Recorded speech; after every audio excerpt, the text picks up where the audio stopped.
जब से वो एलओपी बने हुए हैं, तो वो अब सीधे उनकी टक्कर प्रधानमंत्री नरेंद्र मोदी से हो रही है, या वो चाहते हैं, या उन कांग्रेस पार्टी चाहते हैं, या उनके सलाहकार चाहते हैं। लेकिन हमने ये देखा था कि 2019 का जो चुनाव हुआ था, जब उनको घोषित रूप से मोदी वर्सेस राहुल गांधी जो चुनाव हुआ, उसमें कांग्रेस को करारी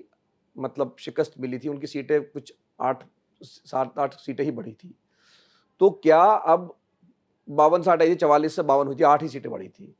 तो ये जो अब 99 सीटें आई है, उस समय आप देखेंगे कोई डायरेक्ट प्रोजेक्शन नहीं हुआ था कि राहुल गांधी ही अल्टरनेटिव है, राहुल गांधी ही विकल्प है। मुद्दों की बात की गई थी, जैसे आपने कहा कि दलितों के लिए संविधान बचाओ का मुद्दा बन गया, या जाति जनगणना ओबीसी के लिए बन गया, या अलग-अलग वर्गों के लिए अलग-अलग चीज़ें थी। पर राहुल गांधी इस कैंपेन के चेहरे नहीं थे, लेकिन अब जब वो एलओपी बन गए हैं, तो वो एक तरह से चेहरा बन जाते हैं। तो क्या कांग्रेस अभी भी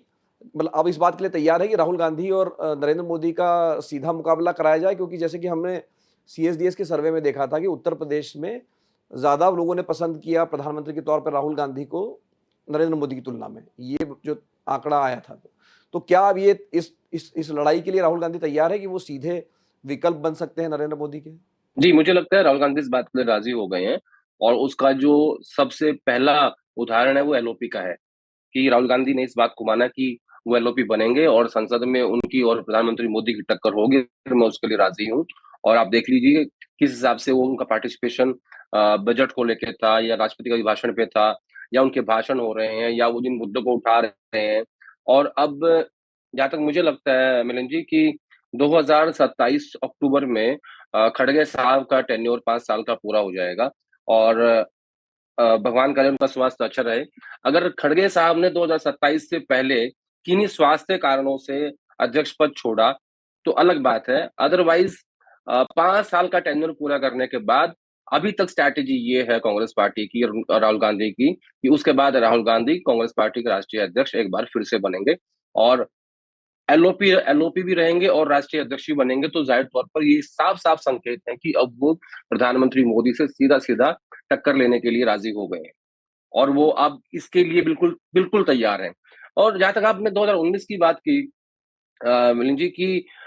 उस बात को लेके राहुल गांधी बार-बार एक बात कहते हैं अपनी कोठरी में या अपने लोगों को कि पार्टी मैं अध्यक्ष तो बन गया था, पार्टी ने मेरा पूरा साथ नहीं दिया क्योंकि जब वो राफेल की बात करते थे, वो बाकी जो सीनियर नेता थे, वो राफेल की बात कर ही नहीं पाते थे, क्योंकि सबके संबंध अनिल अंबानी के साथ थे। मैक्सिमम जब सीनियर पॉलिटिशियंस थे या जो जूनियर्स के और सीनियर के बीच वाले थे, वो उन सब के रिश्ते कॉर्पोरेट हाउसेस के साथ थे, तो कोई खुल के बोल ही नहीं पाता था।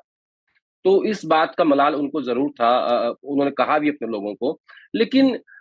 वो चुनाव ऐसा हुआ कि वो राफेल पे या अंबानी अडानी पे या किसी और मुद्दे पे बचा ही नहीं क्योंकि वो चुनावी नेशनलिज्म पे कन्वर्ट हो गया था।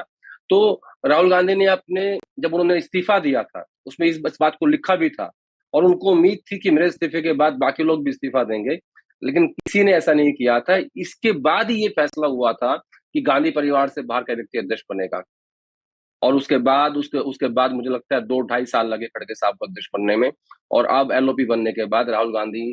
का ये मन बन चुका है और उनके स्ट्रैटेजिस्ट भी चाहते हैं कि अब वो कांग्रेस पार्टी के राष्ट्रीय अध्यक्ष एक बार फिर बने और पार्टी को लीड करें।